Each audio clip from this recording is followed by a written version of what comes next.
Our next speaker is Dr. Ricky Perera. She's a professor at Columbia University's Mailman School of Public Health. She's the director of the Columbia Center for Children's Environmental Health. She's internationally recognized for pioneering the field of molecular epidemiology, utilizing biomarkers to understand links between environmental exposures and disease. She and her colleagues are now applying advanced molecular and imaging techniques within longitudinal cohort studies of pregnant women and their children. These longitudinal cohort studies are extremely important in actually understanding what the longer-term effects are on kids. You can take a snapshot, or you can look at a longer piece of the lifespan, and that's what she's doing. It's really important. Her area of specialization includes prevention of environmental risks to kids, molecular epidemiology, disease prevention, environmental susceptibility interactions, and risk assessment. Once again, she is world-renowned and a winner of so many awards, I can't begin to list them all. So let me just turn it over to her so she can tell us her story. Thanks, Ricky. Thank you. So I will discuss our research findings and translational efforts at the Columbia Center for Children's Environmental Health. And we are old. We are 15 years old. We may look older. But we were among the centers that were funded in 1998. And our mission was prevention of childhood neurodevelopmental impairment, asthma, obesity, cancer, through early identification of environmental risk factors, and then not just publishing to our peers, but translating the research findings for interventions. And the backdrop of this is the growing burden of neurodevelopmental disorders and disease in children in the U.S. 15% of American children have at least one serious neurodevelopmental disorder. 30% of children in our cohort had a developmental delay at 3 years of age. And I will explain what our cohort is. And the annual cost of these neurobehavioral disorders is $9.2 billion every year. 9% of U.S. children have asthma. Almost 30% of children in our cohort are diagnosed with asthma, among the highest rates in the country. And 40% of our cohort was overweight or obese, and that's compared to 17% of U.S. children with obesity. So these are serious problems. The rates have been growing in recent years, and they're disproportionately high in underserved communities and communities of color. These are complex diseases. There are many factors that contribute, but environmental factors are known to contribute and are, as Linda Birnbaum said, by their nature preventable. And I think we're all becoming more and more aware of the susceptibility of the fetus and child because they are more exposed. They don't clear and detoxify chemicals the way adults do, and they're, for other reasons, biologically more vulnerable, and then they have a long lifetime over which these insults can manifest as disease, even in older age. And they're vulnerable to environmental toxicants, but also to psychosocial stressors, and these frequently occur in the less advantaged communities. So our approach has been one of combining monitoring and questionnaires and other methods and to understand the relationship between the exposures I've listed below on the left, and I'll explain what those are, and the various outcomes on the right. And we use biomarkers as a link between these two things, external exposure and outcomes. So PAH are polycyclic aromatic hydrocarbons, and they sound very nice, aromatic and all, but they are very toxic. They're carcinogenic and neurotoxic and cause other disorders as well. BPA, bisphenol A, we're all familiar with that chemical in plastics and other products. Phthalates, also in soft plastics. Pesticides like the pesticides that we use to control roaches in New York City. There's a board there which I will explain. And PBDEs are flame retardants. And then, of course, metals are prevalent. And so we were interested in looking at or concerned about understanding the relationship between all of these chemicals and the outcomes of concern. And I mentioned the different ways we assess exposure. We use biomarkers to detect fingerprints of exposure in blood or urine or placental tissue. And these are sophisticated methods, very sensitive, and also to detect changes that are really precursors to disease.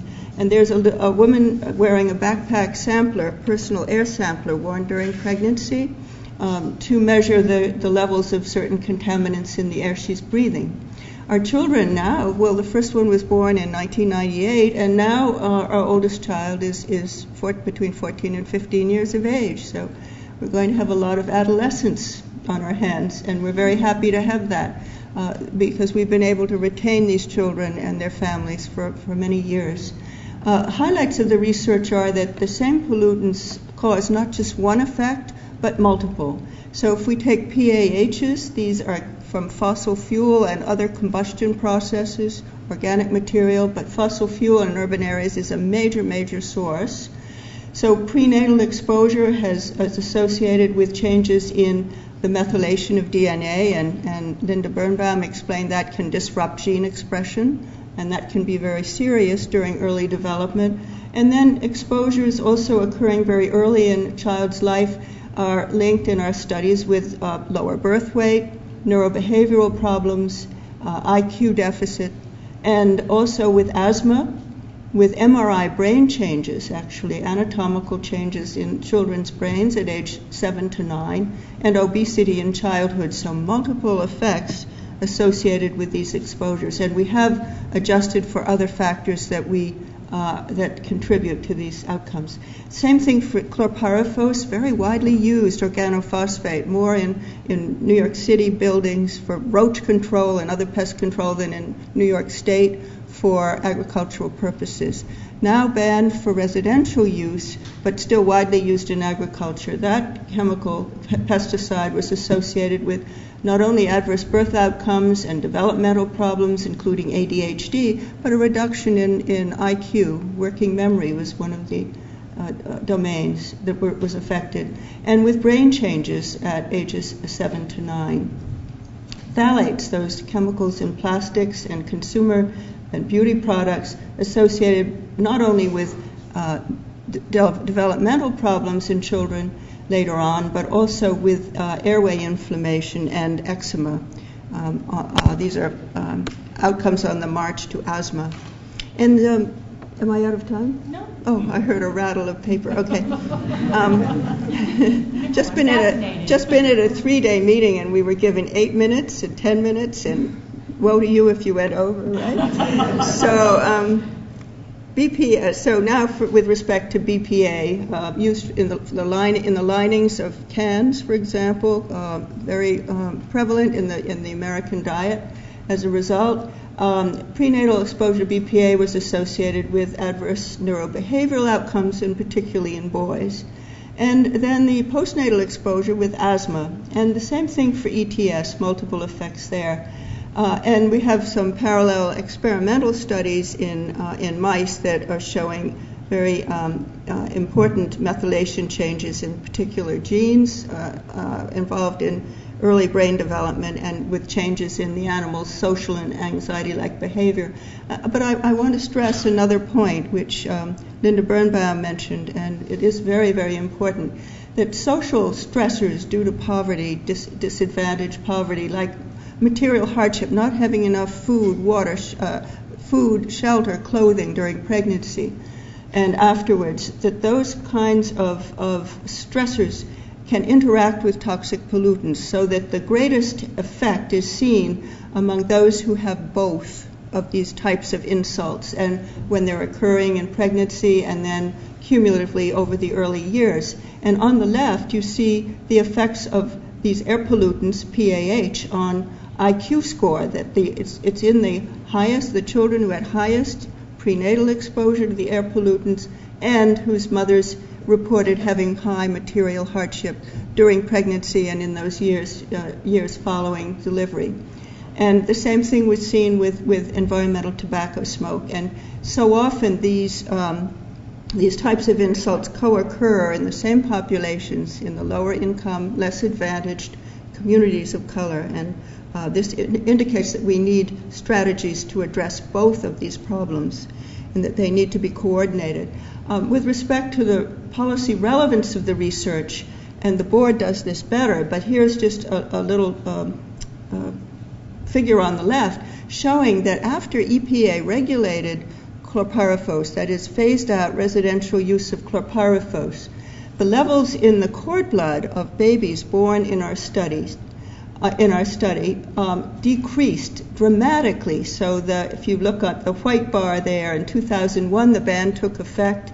It had been anticipated in 2000, so already came down, but look at the sharp drop at that time, showing that intervention, regulatory intervention, really had a beneficial impact, and the effects on some of the adverse outcomes, all the adverse outcomes, were no longer seen following that intervention. And then on the right you see the levels of the air pollutants, PAH, as we monitored them with the small backpack monitors. Those levels have declined over time, and they are concurrent with restrictions on diesel, buses, trucks, cleanup of the public transportation fleet, idling restrictions for diesel buses and trucks, cleaner fuel, and so forth. So we think that we're able to monitor the efficacy of these different types of policy interventions and give feedback and encouragement to policymakers and legislators. It's very important that we put together all the pieces of the puzzle. Fossil fuel is a really important example of that, to show the co-benefits that we have from reducing an environmental exposure. Fossil fuel provides or generates emissions of not only PAH but particulate matter, you'll be hearing more about, mercury, SO2, so forth. Also CO2, the major source of CO2. And so we can think about all of the benefits from reducing those toxic impacts, as well as addressing the problem of climate change, which, by the way, affects our children most severely. And we've worked very hard to make these results accessible and provide them to the community. We've worked very closely with West Harlem Environmental Action. It's a community group, environmental justice group in Harlem, in New York City, and they have helped us to understand how to communicate to the people living in New York City as well as beyond, and also to policymakers. And our work has had an impact, we understand, on supporting cleanup of transportation sources, supporting clean heating fuels, phase out of dirty fuel oils, supporting the clean energy and climate policies that are so important for co-benefits, and then demonstrating the benefit of the EPA phase out of chlorpyrifos, and encouraging passage of a local law, which was the first law of any, I understand, that was put in place in any city in the United States to require safer pest control methods. And we also partnered with the Housing Authority and the Department of Health in New York City to demonstrate that IPM, integrated pest management, avoiding toxic pesticides and using other methods, was more effective in reducing pests than spraying it as usual. And our work is bringing attention to the need for the coordinated social and environmental interventions. So the overall conclusion is that these exposures occurring early on can affect health and development in childhood, but with implications for children's ability to learn, to thrive, to earn, and their future well-being, and most probably likely to accrue not only over the entire life course, but for future generations. So we need more preventive policies to protect this vulnerable life stage, more preventive research and translation, and the NIHS and EPA funded research has resulted in these important findings in translation work, and you'll be hearing about others from other centers, and we hope, and more than hope, that Congress will continue to fund this research, as there is so much more that we can learn from this work. So I thank our funders, I thank you, the families. Here's one of our first children. And also just want to mention how hard we've all been hit by the sequestration. We have not been able to fund students, graduate students, postdoctoral fellows, encourage them in this very important career. We've had delays and cuts in funding in our budgets, and that's very difficult for cohort studies and for research in general. And And there was a third point that was very serious, that we haven't been able to offer the services, all the services we would like to provide for the families in our cohort when we see problems with the children. We want to be able to do more than refer and guide them in referral. So these cuts have been very difficult, and thank you.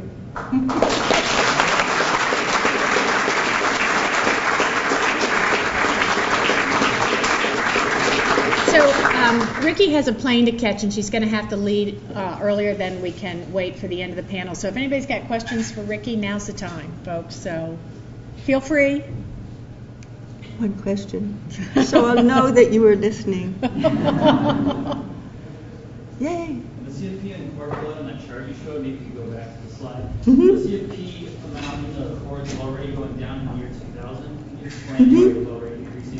Yes, I can. So there was anticipation of the phase-out of chlorpyrifos for residential use.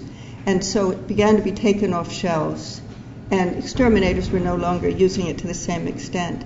And so you see a nice decline in that yellow bar, but you really see the full benefit in 2001 when it was off. And then the levels continued to come down after.